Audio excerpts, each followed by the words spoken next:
Bismillahirrahmanirrahim. Assalamualaikum warahmatullahi wabarakatuh. Selamat siang semua. Yang saya hormati Bapak Fadil Ahmad Junaidi selaku dosen mata kuliah aplikasi komputer dasar dan teman-teman semua yang saya banggakan. Tidak lupa puji dan syukur kita panjatkan kepada kehadirat Allah Subhanahu wa Ta'ala karena telah melimpahkan rahmat dan karunia-Nya sehingga kita dapat hadir dan berkumpul di sini. Tak lupa, salawat serta salam kita sampaikan kepada Nabi besar Muhammad SAW. Tak lupa juga kepada para sahabatnya dan para umatnya hingga akhir zaman. Amin ya Allah ya Rabbal Alamin. Sebelumnya, izinkan saya untuk memperkenalkan diri. Nama saya Amelia Nursalam dari tingkat 1A Rekam Medis dan Informasi Kesehatan.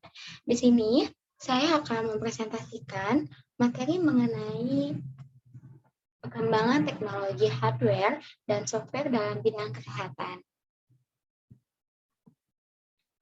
Dengan tabel of context, yang pertama ada pengertian teknologi, hardware, dan software. Yang kedua ada manfaat teknologi dalam bidang kesehatan. Yang ketiga software dalam bidang kesehatan. Yang keempat hardware dalam bidang kesehatan. Yang kelima peranan komputer dalam bidang kesehatan. Dan yang keenam teknologi kesehatan masa depan. Untuk pembahasan yang pertama mengenai pengertian, teknologi adalah keseluruhan sarana untuk menyediakan barang-barang yang diperlukan bagi keberlangsungan dan kenyamanan hidup manusia. Perkembangan teknologi adalah perubahan sistematis yang terjadi terhadap teknologi. Jadi, teknologi sangat mempengaruhi untuk keberlangsungan kehidupan kita di masa sekarang dan masa depan yang akan mendatang. Hardware adalah komponen perangkat keras yang terdapat pada suatu perangkat komputer. Fungsi hardware sendiri adalah untuk selanjutnya data akan diproses menjadi data output yang berupa informasi. Software adalah perangkat lunak. Istilah ini digunakan untuk data yang telah diformat dan disimpan ke dalam media penyimpanan dalam bentuk digital. Berbagai macam program yang terinstal di dalam perangkat komputer juga masuk dalam kategori software, termasuk juga sistem operasi yang digunakan pada komputer tersebut. Selanjutnya, manfaat teknologi dalam bidang kesehatan. Yang pertama, mempermudah tenaga medis dalam melakukan pertolongan kepada pasien. Yang kedua, penyimpanan dan perawatan data menjadi lebih mudah. Yang ketiga, alat pemasaran. Yang keempat, monitoring secara online. Dan yang kelima, menjangkau pasien lebih luas. Memudahkan pekerja medis dalam mengolah dan menyimpan data, administrasi rumah sakit atau klinik-klinik kesehatan, mendiagnosa penyakit pasien, menganalisis bagian dalam organ tubuh manusia yang sulit dilihat, penentuan obat yang tepat untuk pasien, melakukan riset bidang kedokteran dan rekam medik. Saat melakukan rekam medis, sebelumnya kita menulis formulir pasien secara manual. Kini, para pekerja medis tidak perlu repot, cukup menggunakan yang dinamakan e-health, dapat diakses di mana saja dan kapan saja, serta pengambilan data pasien dapat dilakukan secara daring. Cara tersebut dapat menekan jumlah biaya penggunaan yang dikeluarkan. Jadi, manfaat teknologi dalam bidang kesehatan itu sangat banyak sekali, terutama untuk tenaga medis. Selanjutnya, software dalam bidang kesehatan. Yang pertama, software bidang manajemen praktik kedokteran. Yang pertama meliputi Clear Health, yaitu penjadwalan, penagihan, ESDM, dan HIPAA, keamanan, dan piutang. Yang kedua ada Alexis Program, RCP Eclipse, atau rekam medis elektronik, dengan disingkat EMR, temuan laboratorium serta akuntansi, penagihan atau Swiss Payment System, sistem lain untuk dikembangkan. Yang ketiga ada FreeMed, yaitu praktik manajemen dan elektronik dan sistem komputer catatan. Hal ini memungkinkan pelacakan data medis secara detail dengan FreeMed, dirilis di bawah lisensi GNU LGPL. FreeMed adalah HIPAA Compliant Force Practice Management System yang menangani penagihan. Yang keempat ada GNU Health alias medical, yaitu sistem informasi gratis terpusat, kesehatan yang sangat scalable, dan rumah sakit. Yang kelima ada Medintax, yaitu sistem praktik manajemen Prancis medis dengan antarmuka web serta satu desktop yang telah awalnya untuk mengelola sebuah departemen darurat rumah sakit. Ini bekerja pada GNU atau Linux atau Mac OS X dan Microsoft Windows. Yang keenam ada Open Dental praktek manajemen gigi. Yang ketujuh ada Open EMR atau sebuah manajemen latihan bebas medis, catatan medis elektronik, resep, menulis resep, dan aplikasi penagihan medis. Selanjutnya software bidang manajemen. Yang pertama itu ada DIS open source, adalah sistem informasi manajemen kesehatan kabupaten dan gudang data atau lisensi BSD. Yang kedua ada HRHIS atau HRHIS open source sumber daya manusia untuk sistem informasi kesehatan untuk manajemen sumber daya manusia untuk kesehatan yang dikembangkan oleh Universitas Dar es Salaam, Departemen Ilmu Komputer untuk Departemen Kesehatan dan Kesejahteraan Sosial Tanzania yang didanai oleh Japan International Cooperation Agency atau JICA.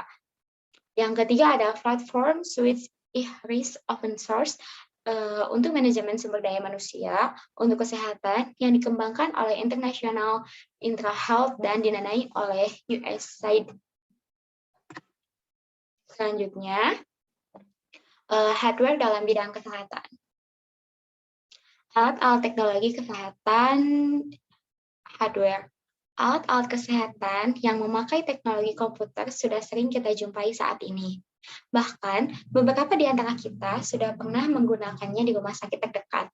Akan tetapi, ada beberapa alat yang hanya bisa digunakan dengan pengawasan dari dokter atau perawat dikarenakan mempunyai efek samping yang cukup buruk apabila salah penggunaannya. Salah satunya yaitu MRI atau Magnetic Resonance Imaging, disebut juga sebagai pencitraan resonansi magnetik, merupakan salah satu pemeriksaan diagnostik dalam ilmu kedokteran yang menghasilkan gambaran potongan tubuh manusia dengan menggunakan medan magnet tanpa menggunakan sinar X. Yang kedua ada USG atau ultrasonografi, adalah suatu teknik diagnostik yaitu suatu teknik diagnostik pencitraan yang menggunakan ultrasonik, yaitu gelombang suara dengan frekuensi yang lebih tinggi dan kemampuan pendengaran manusia. Pemeriksaan USG menggunakan gelombang suara dengan frekuensi 1-10 MHz. Salah satu contoh ultrasonografi adalah sonografi obstetrik yang digunakan oleh dokter spesialis kebidanan untuk memperkirakan usia kandungan. Selanjutnya, peranan komputer dalam bidang kesehatan. Peranan komputer pada bidang kesehatan. Teknologi informasi di bidang kesehatan atau kedokteran komputer juga telah memperlihatkan peran yang sangat signifikan untuk menolong jiwa manusia. Dan riset di bidang kedokteran komputer digunakan untuk mendiagnosis penyakit, menemukan obat yang tepat, serta menganalisis organ tubuh manusia bagian dalam yang sulit dilihat. Adapun peranan komputer pada bidang kesehatan, yang pertama adalah sistem computerized axial tomography atau CAT, berguna untuk menggambar struktur bagian otak dan mengambil gambar di seluruh organ tubuh yang tidak bergerak dengan menggunakan sinar X. Yang kedua ada sistem dynamic spatial reconstructor atau DSR, yang dapat digunakan untuk melihat gambar dari berbagai sudut organ tubuh. Yang ketiga ada single photon emission computer tomography atau SPECT, merupakan sistem komputer yang mempergunakan gas radioaktif untuk mendeteksi partikel-partikel tubuh yang ditampilkan dalam bentuk gambar. Yang keempat ada position emission tomography atau PET, juga merupakan teknologi komputer yang dapat menampilkan gambar yang menggunakan isotop radioaktif. Dan yang terakhir, yang kelima adalah nuclear magnetic resonance, merupakan teknik mendiagnosis dengan cara memagnetikkan nukleus atau pusat atom dari atom hidrogen. Selanjutnya, teknologi kesehatan masa depan. Teknologi kesehatan masa depan, yang pertama ada artificial intelligence, algoritma AI memudahkan pasien mendapatkan pelayanan dan bantuan medis secara cepat dan tepat. Begitu juga bagi tenaga medis, AI berperan mempercepat penanganan pasien, membantu menganalisa penyakit, bahkan meresepkan obat yang sesuai untuk pasien. Yang kedua ada virtual reality atau VR, merupakan teknologi yang dapat menghadirkan lingkungan real secara maya. Dalam bidang kesehatan, VR dimanfaatkan sebagai alat simulasi operasi bagi para calon dokter. Selain itu juga dapat membantu dokter menentukan lokasi pembedahan pada tubuh pasien. Yang ketiga ada augmented reality atau sering digunakan saat dokter melakukan pemeriksaan sebelum operasi, seperti CT scan atau MRI yang dapat memberikan gambaran kepada ahli bedah tentang anatomi internal pasien. Yang keempat ada healthcare trackers, wearables, dan sensors. Teknologi ini mendorong pengguna melakukan kegiatan preventif dan menjaga kesehatannya. Tekanan darah, kadar glukosa, suhu tubuh, bahkan tingkat stres dapat diakses secara real-time oleh pengguna. Jadi pengguna healthcare ini bisa untuk mengecek seberapa tinggi tekanan darah, kadar glukosa, suhu tubuh, bahkan tingkat stres. Yang kelima ada recorder medis, merupakan perangkat portable yang dapat memindai kondisi medis penggunanya. Alat ini mampu mengukur tanda-tanda vital kesehatan seperti tekanan darah, temperatur, dan denyut jantung manusia. Selanjutnya yang keenam ada pengurutan genome, digunakan untuk mengetahui informasi mendasar tentang tubuh manusia meliputi kepekaan obat, kondisi medis multifaktorial, dan monogenik yang mampu melihat riwayat medis keluarga. Yang ketujuh ada revolusi penemuan obat. Pada tahun 2016, muncul in silico trials yang menjadi revolusi penemuan obat. In silico trials memberikan simulasi komputer untuk mengembangkan obat. Alat ini mampu menguji obat-obat baru pada pasien virtual dan memberikan informasi takaran dosis yang tepat secara cepat. Yang kedelapan ada teknologi nano, disebut sebagai revolusi baru dengan menciptakan zat dengan ukuran kecil hingga 1 per miliar meter atau nanometer. Teknologi nano dalam dunia kesehatan melibatkan aplikasi dari partikel nano yang saat ini sedang dalam pengembangan. Jadi untuk teknologi nano saat ini belum diluncurkan dan masih proses pengembangan. Yang kesembilan ada robotik, pengembangan teknologi robot merambah dunia kesehatan. Saat ini sudah ada sejumlah robot sengaja dibuat untuk memudahkan dokter mendeteksi, mengobati penyakit, dan membantu merawat pasien. Mulai dari robot companions hingga robot bedah mulai dikembangkan. Saat ini banyak robot-robot yang diluncurkan untuk membantu dokter di bidang kesehatan, khususnya di luar negeri. Sistem robotik ini sudah mulai diluncurkan. Dan yang ke-10 ada 3G printing, penggunaan printer 3 dimensi tidak luput dimanfaatkan dalam dunia medis. Rapid prototyping atau dikenal dengan 3D printing merupakan suatu proses pembentukan berbagai bentuk model digital seperti virtual dalam objek 3 dimensi. 3D printing dalam dunia kesehatan digunakan untuk mencetak jaringan hingga membuat kulit sintetis. Bahan material yang digunakan dalam sel kulit dan gen manusia atau bioink. Baik, yang terakhir adalah kesimpulan. Teknologi adalah keseluruhan sarana untuk menyediakan barang-barang yang diperlukan bagi keberlangsungan dan kenyamanan hidup manusia. Hardware sendiri adalah komponen perangkat keras yang terdapat pada suatu perangkat komputer. Sedangkan software adalah perangkat lunak.